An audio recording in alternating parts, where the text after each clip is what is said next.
യോഗ നടപടികൾ ആരംഭിക്കുകയാണ്.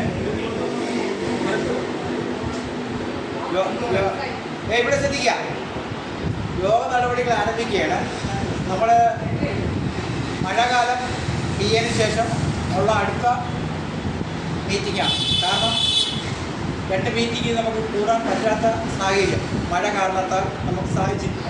കാരണം എല്ലാവരും ഭിന്നശേഷിക്കാരാണ്. അപ്പോൾ എല്ലാ ഭിന്നശേഷിക്കാരായതിൻ്റെ പേരിൽ നമുക്ക് കൃത്യസമയത്ത് വന്ന് എത്തിച്ചേരാൻ പറ്റാത്തതിൻ്റെ പേരിൽ നമുക്ക് അത് മുന്നോട്ട് പോകാനുള്ള ഒരു സാഹചര്യം തടസ്സം വന്നിരുന്നു. അപ്പോൾ അത് ഈ പ്രാവശ്യം മുതൽ ഈ മാസം മുതൽ അത് ഒഴിവായിട്ടുണ്ട്. എല്ലാ മാസവും അവസാനത്തെ ഞായറാഴ്ച മീറ്റിംഗ് ഉള്ളത് കണ്ടിന്യൂ ചെയ്യാൻ വേണ്ടി.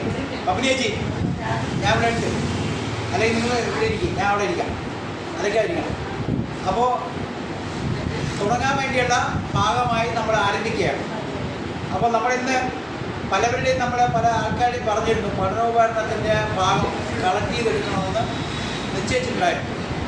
അപ്പോൾ പലവരും ചെയ്തില്ല. രാപ്പാട് ചെയ്തിട്ടുള്ള ശ്രീകാന്തും സുമേഷ് മാത്രമാണ്, ഞാൻ മാത്രമാണ് കളക്ട് ചെയ്തിട്ടുള്ളത്, അല്ല വേറെ ആരും കളക്ട് ചെയ്തിട്ടില്ല.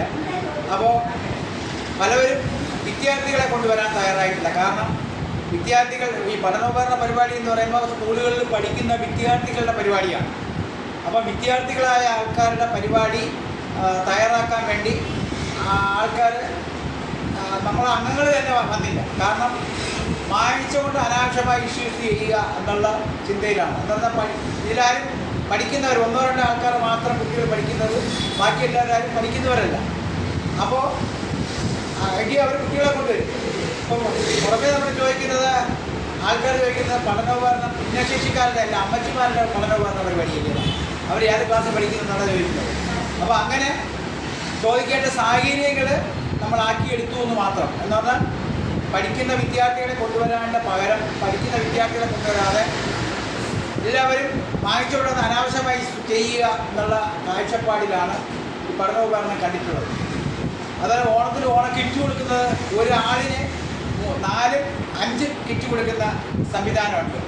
അപ്പോൾ ആ സംവിധാനത്തിനനുസരിച്ചായിരിക്കണം കാര്യങ്ങൾ ചെയ്തുകൊണ്ടിരിക്കുന്നത്. അപ്പോൾ അതുകൊണ്ട് നമ്മൾ മനസ്സിലാക്കേണ്ട ഒരു പ്രധാന കാരണം എന്ന് പറയുന്നത്, നമ്മൾ ഭിന്നശേഷിക്കാരായ ആൾക്കാരുടെ ഒരു പരിപാടി എന്ന് പറയുമ്പോൾ ആ പരിപാടിയുടെ പ്രാധാന്യം മനസ്സിലാക്കി നമ്മൾ പ്രവർത്തിക്കാൻ വേണ്ടി നമ്മൾ ഏറ്റവും കൂടുതൽ തയ്യാറാവാൻ ആൾക്കാർ തയ്യാറാവണം.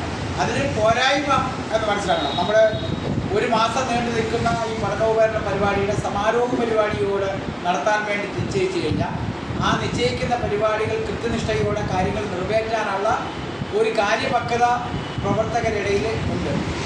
അപ്പോൾ നമ്മളിപ്പോൾ 3 പേർക്കാണ് പഠനോപകരണ ഉന്നത വിദ്യാഭ്യാസം നേടിയ കുട്ടികൾക്ക് കൊടുക്കാൻ വേണ്ടി മൊമെൻ്റ് തയ്യാറാക്കിയിട്ടുള്ളത്.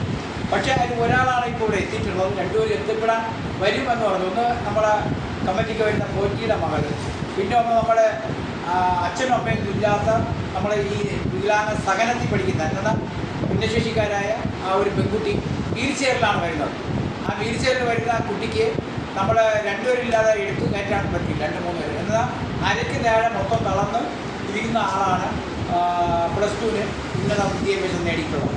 അപ്പോൾ ആ കൊച്ചിന് ഉണ്ട്, ആ കൊച്ചിന് വരാൻ പറ്റില്ല. നമ്മളത് സാമൂഹ്യനീതി വകുപ്പിൻ്റെയും ഡയറക്ടർമാരും ജില്ലാ ഓഫീസർമാരും നമ്മളിവിടെ ചേർന്ന് ആ സഹനത്തിന് കൊടുക്കാൻ വേണ്ടി നമ്മൾ തീരുമാനിച്ചിട്ടുണ്ട്. എന്നാലും നമ്മളെല്ലാ പ്രവർത്തകരും അറിയാൻ വേണ്ടി നമ്മൾ ഇതിവിടെ വച്ചിരിക്കുന്നതാണ്. ഒരാൾ നമ്മളെ കണ്ണ് കാഴ്ചയില്ലാത്ത അമ്മയ്ക്ക് പൂർണ്ണമായ കാഴ്ചശക്തി കുറവുള്ള ആളുകളുടെ മകൾ +2-ന് പഠിച്ചിട്ടുണ്ട്, ഇവിടെ എത്തിയിട്ടുണ്ട്. ഒന്ന് എണീറ്റിരുന്നു, അത് കാണാൻ സാധിക്കും. നല്ല മിടുക്കിയായാണ് നമ്മൾ SLC പരീക്ഷയ്ക്കൊക്കെ ഉന്നത മാർക്ക് വാങ്ങിച്ചപ്പോൾ നല്ല നമ്മൾ സംഘടനായ രീതിയിൽ ഞാൻ സുമേഷും അമ്പടിയൊക്കെ കൂടെ ചേർന്ന് നമ്മളൊരു 7-8 വീട്ടിൽ പോയി നമ്മൾ ആദരിച്ചു കഴിഞ്ഞു. അപ്പോൾ അതേപോലെ അനേകം പരിപാടികളാണ് നമ്മൾ ആസൂത്രണം ചെയ്തുകൊണ്ടിരിക്കുന്നത്. അപ്പോൾ ആ ആസൂത്രണ പരിപാടിക്ക് കൃഷ്ണൻ്റെ മകൾ വരുമെന്ന് പറഞ്ഞു. പക്ഷെ വന്നു കഴിഞ്ഞാൽ അവർക്ക് കൊടുക്കും, അല്ലെങ്കിൽ അതിൻ്റെ അടുത്ത സംവിധാനം നമ്മൾ നിറവേറ്റുന്നതായിരിക്കും. അപ്പോൾ അങ്ങനെ നമ്മൾ മനസ്സിലാക്കി കൈകാര്യം ചെയ്യാനാണ്. അപ്പോൾ അതിൻ്റെ ആദ്യപരമായി നമ്മുടെ ഈ പരിപാടിയുടെ അധ്യക്ഷനായിട്ട് വഹിക്കുന്നത് ഈ സംസ്ഥാനത്തിൻ്റെ വൈസ് പ്രസിഡൻ്റായ സുമേഷാണ്. അതേപോലെ ഈ പരിപാടിയുടെ പ്രഭാഷണം എന്നുള്ള രീതിയിലാണ് ഞാൻ സംസാരിച്ചത്. ഞാൻ ദേശീയ ജനറൽ സെക്രട്ടറി എന്നുള്ള രീതിയിൽ, പ്രഭാഷണം എന്നുള്ള രീതിയിൽ മാത്രമല്ല നമ്മളെ ഈ പരിപാടിയുടെ നമ്മളെ തുടങ്ങിയ ആ കാലം ഘട്ടം പോലും പല പ്രാവശ്യം അനേക കാലഘട്ടങ്ങളിൽ നമ്മളെ സംസ്ഥാനത്തിൻ്റെ പ്രസിഡൻ്റായിരുന്ന സജീവേട്ടൻ, ഇപ്പോഴത്തെ രക്ഷാധികാരി സജീവേട്ടൻ ഇവിടെ എത്തിക്കാൻ വേണ്ടി സജീവേട്ടൻ അസുഖമായി കുറച്ച് നല്ലൊരു ഓപ്പറേഷനായി നല്ല കുറച്ച് കാലം ഹോസ്പിറ്റലിൽ വീട്ടിലാക്കി കിടക്കേണ്ട സാഹചര്യം വന്നിരുന്നു. അപ്പോൾ അതുകൊണ്ടാണ് എത്തിപ്പെടാൻ പറ്റാത്ത സാഹചര്യം. പുള്ളിയില്ല മകള് 2 മക്കളുണ്ട്. 2 മക്കളും സംസാരശേഷി കേൾവിക്കുറവുള്ള ആളുടെ 2 മക്കളാണ്. അപ്പോൾ അവരെ വിവാഹം കഴിപ്പിച്ചൊക്കെ അയച്ചു. പക്ഷേ അവർ പ്രത്യേക കുടുംബജീവിതങ്ങൾ നയിച്ച് കാര്യങ്ങളെല്ലാം മുന്നോട്ട് പോകുന്നുണ്ട്. സജീവമായിട്ട് ഇപ്പോഴും സജീവമായി ഊർജ്ജമായി നമ്മളെ അസുഖം ഭേദമായി എന്ന് പൂർണ്ണമായിട്ട് പറയാൻ പറ്റില്ല, എങ്കിലും ഭേദമായി വാഹനം ഓടിക്കാനുള്ള പ്രാപ്തിയായപ്പോൾ വീണ്ടും സജീവമായി നമ്മളെ സംഘടനയുടെ വളർച്ചയ്ക്ക് വേണ്ടിയുള്ള പ്രവർത്തനത്തിന് ഇപ്പോഴും സജീവമായി ഇറങ്ങി വന്നിട്ടുണ്ട്. അപ്പോൾ സജീവേട്ടനെ ഈ വേദിയിലേക്ക് നമ്മൾ ക്ഷണിച്ചുകൊണ്ട് സജീവേട്ടനെ ഉൾപ്പെടുത്തി നമ്മുടെ പരിപാടികൾ മുന്നോട്ട് പോകാൻ വേണ്ടിയുള്ള പരിശ്രമങ്ങൾ നമ്മൾ നടത്തുകയാണ്. അപ്പോൾ അതുകൊണ്ട് നമ്മൾ മനസ്സിലാക്കേണ്ടത് നമ്മുടെ ഒരു സംഘടന എന്ന് പറയുന്നത് ഒരു കെട്ടിടം, നമ്മുടെ ഒരു ചെറിയൊരു യൂണിറ്റാണ്. പക്ഷേ ആ ചെറിയൊരു യൂണിറ്റാണെങ്കിൽ അതിവിശാലമായി 29 സംസ്ഥാനത്തിൽ സജീവമായി ഞാൻ എല്ലാ സംസ്ഥാനത്തിലും യാത്ര ചെയ്ത് പ്രവർത്തിച്ച് സംഘടന ശക്തിപ്പെടുന്നത്. നമുക്ക് എല്ലാ സംസ്ഥാനത്തിലും ഇതേപോലെ എല്ലാ സംസ്ഥാനത്തിലും ഭിന്നശേഷിക്കാരുടെ പഠനോപകരണ പരിപാടി നമുക്ക് കഴിഞ്ഞുകൊണ്ടിരിക്കുകയാണ്. അതേപോലെ എല്ലാ മേഖലയിലും ഇതേപോലെയുള്ള യൂണിറ്റുകളെ പല സ്ഥലങ്ങളിലും സജീവമായി നമ്മൾ നിറവേറ്റിക്കൊണ്ടിരിക്കുകയാണ്, നടന്നുകൊണ്ടിരിക്കുക. അപ്പോൾ അതുകൊണ്ട് എല്ലാവരെയും നല്ല രീതിയിൽ നമ്മെ രേഖപ്പെടുത്തിക്കൊണ്ട് ഈ പരിപാടി ഔദ്യോഗികമായി ഉദ്ഘാടനം നിർവഹിച്ചുകൊണ്ട് ഞാൻ നിങ്ങളെ ഓരോരുത്തരും ഞാൻ അറിയിച്ചു കൊടുക്കുന്നു. അപ്പോൾ അടുത്ത നമ്മുടെ ഒരു മാർഗനിർദ്ദേശമായി സംസാരിക്കാൻ വേണ്ടി ബഹുമാനപ്പെട്ട സജീവേട്ടനെ ഈ വേദിയിലേക്ക് ക്ഷണിച്ചു കൊടുക്കുന്നു.